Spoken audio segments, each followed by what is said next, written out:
BJP 20 सीटों पर बढ़त बनाती हुई, कांग्रेस 7 सीटों पर बढ़त बनाती हुई, एक पर बीएसपी ने बढ़त बनाई हुई है। आने वाले जो राउंड्स हैं गिनती के, उसमें क्या फेरबदल होता है देखना होगा।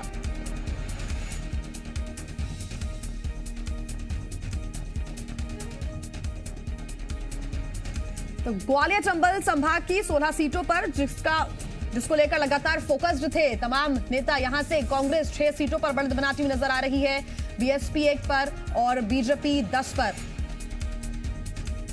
बीजेपी 9 सीटों पर बढ़त बनाती हुई नजर आ रही है ग्वालियर चंबल संभाग में, जो कि बेहद ही महत्वपूर्ण है। यहां से सिंधिया के समर्थक हैं और सिंधिया की साख दांव पर है, नरेंद्र सिंह तोमर की साख दांव पर है, वीडी शर्मा की साख दांव पर है। ग्वालियर चंबल संभाग जहां पर कई जनसभाएं न सिर्फ मुख्यमंत्री शिवराज सिंह चौहान ने की हैं, कमलनाथ भी पहुंचे थे और ग्वालियर चंबल संभाग एक तरह से फोकस में था। लेकिन यहां पे 9 सीटों पर बीजेपी ने बढ़त बनाई हुई है और 6 सीटों पर यहां कांग्रेस ने अपनी बढ़त बनाई हुई है, 1 सीट पर बीएसपी ने अपनी बढ़त बनाई हुई है। ओवरऑल रुझानों की बात करें तो अभी तक 20 सीटों पर बीजेपी आगे बढ़ती हुई नजर आ रही है। और हमारे साथ लगातार चर्चा के लिए मेहमान भी जुड़े हुए हैं। हमारे साथ बीजेपी से हितेश वाजपेयी जी जुड़ गए हैं। हितेश जी, स्वागत है आपका जी मध्य प्रदेश छत्तीसगढ़ में। साथ ही जी मध्य प्रदेश छत्तीसगढ़ के एसोसिएट एडिटर हरीश दिवेकर जी भी लगातार हमारे साथ जुड़े हुए हैं।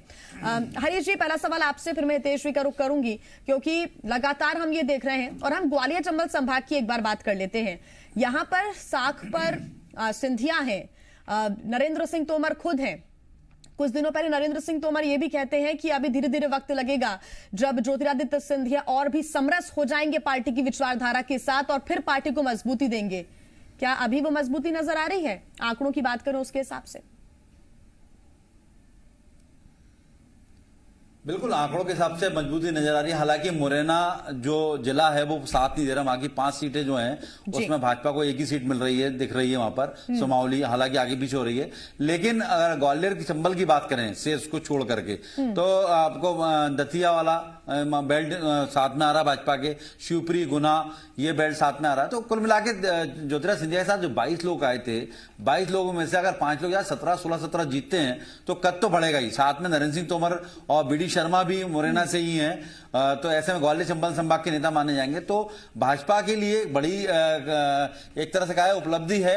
और जिस तरह से भाजपा का संगठन बताया जाता है और जिस तरह संगठन ने काम किया और दावे किए जा रहे थे, बिल्कुल साफ तौर पर पिक्चर साफ हो गई है और दिख रहा है कि संगठन ने किस तरह मैदानी स्तर पर काम किया। कांग्रेस की जो दावे थे वो कहीं ना कहीं ऊपरी स्तर पर दिखे, उसका गहराई नहीं दिखी और ये परिणामों में दिख रहा है कि कांग्रेस के जो मुद्दे थे वो सब ऊपरी सतह पर दौड़ रहे थे। ये दावे जिसको लेकर हितेश जी से हम जरूर सवाल करेंगे,